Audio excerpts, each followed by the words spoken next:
Hello बच्चों, मेरा नाम है रुपेश कुमार महतो और आपका हमारे यूट्यूब चैनल में वेलकम है।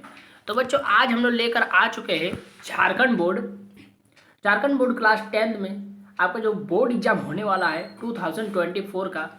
उसमें हम लोग टारगेट थामे थे कि हम लोग सारा जो साइंस का इम्पोर्टेंट क्वेश्चन है उस सबको आज हम लोग मतलब वो सब का हम सीरीज लेकर आएंगे।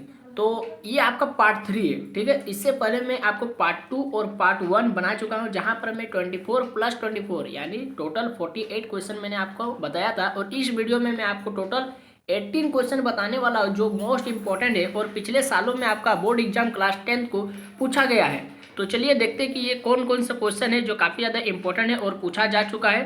तो देखते हैं प्रत्येक को, तो आप वीडियो में कंटिन्यू बने रहिए।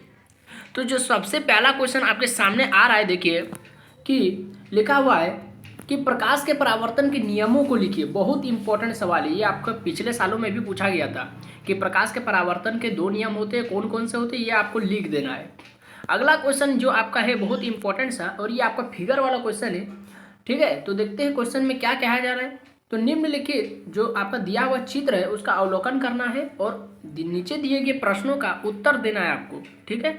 तो जैसे कि आप फिगर देख सकते हैं किस तरह से फिगर है, देख लिए। अगला देखिए क्वेश्चन की क्या बोल रहा है कि इस अभिक्रिया में होने वाले रंग परिवर्तन को लिखना है कि क्या क्या रंग परिवर्तन हो रहा है। इस अभिक्रिया के लिए आपको संतुलित रासायनिक समीकरण भी लिखना है, ठीक है, हो जाएगा।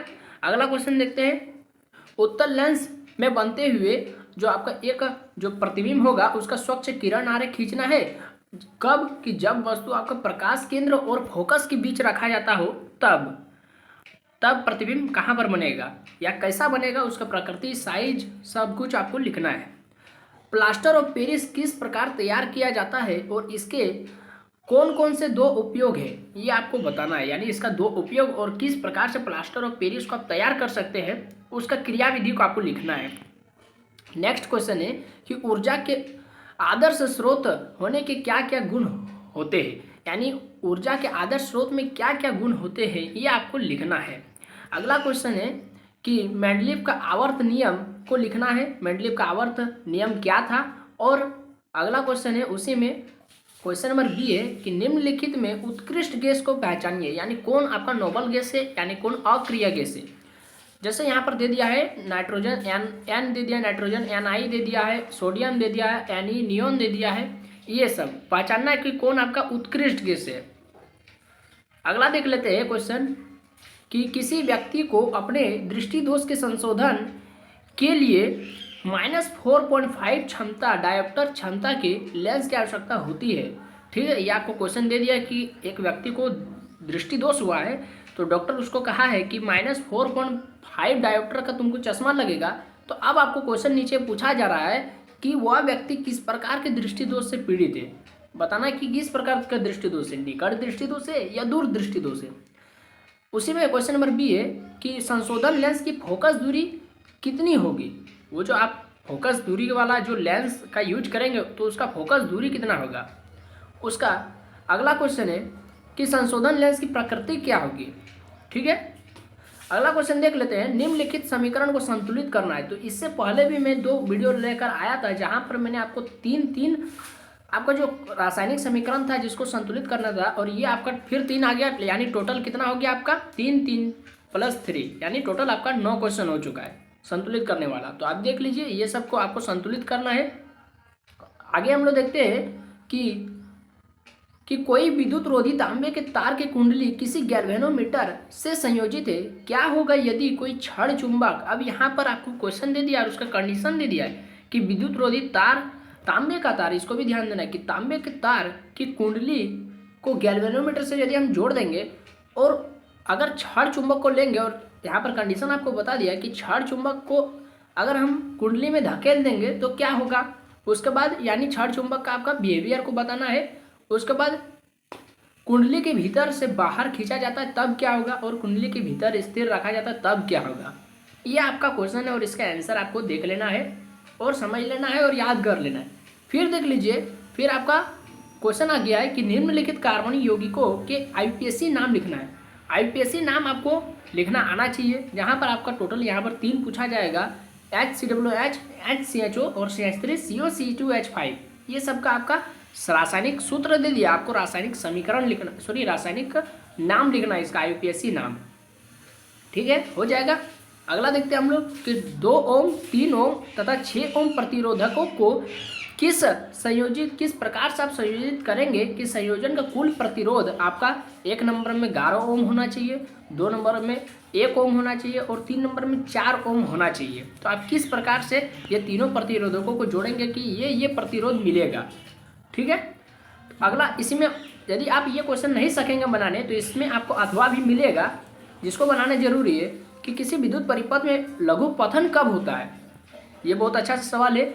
फिर उसी में जुड़ा रहेगा कि भूसंपर्क तार का क्या कार्य है और धातु के आवरण वाले विद्युत साधित्रियों को भूसंपर्कित करना क्यों आवश्यक है। ठीक है, समझ गए क्वेश्चन। नेक्स्ट देखते हैं, क्या रहा क्वेश्चन नंबर 12 कि खनिज तथा अयस्क में 2 अंतर लिखना है। बहुत आसान सवाल है, आप सक जाएंगे। आघातवर्ध्यता क्या है और उदाहरण द्वारा समझाना है। ठीक है, उदाहरण दे देना है, आघातवर्ध्यता का परिभाषा दे देना है और एक उदाहरण दे देना है। ठीक है, हो जाएगा। उसी में कि तांबे की विद्युत अपघटनी परिष्करण में किस इलेक्ट्रोड को अशुद्ध धातु में बनाया जाता है या अशुद्ध धातु से बनाया जाता है। किस इलेक्ट्रोड को, कैथोड को या एनोड को, ये आपको बताना है। सिंपल से लिख देना है, आपका नंबर मिल जाएगा। या फिर अगर आप तीनों क्वेश्चन नहीं सकेंगे तो फिर 3 क्वेश्चन या फिर 2 क्वेश्चन है जो आपको लिखना बहुत जरूरी है। कि क्वेश्चन है कि हाइड्रोजनीकरण क्या है और इसका औद्योगिक अनुप्रयोग क्या है। ठीक है, हाइड्रोजनीकरण जो अभिक्रिया है वो बहुत ही ज़्यादा इंपॉर्टेंट है आपके लिए।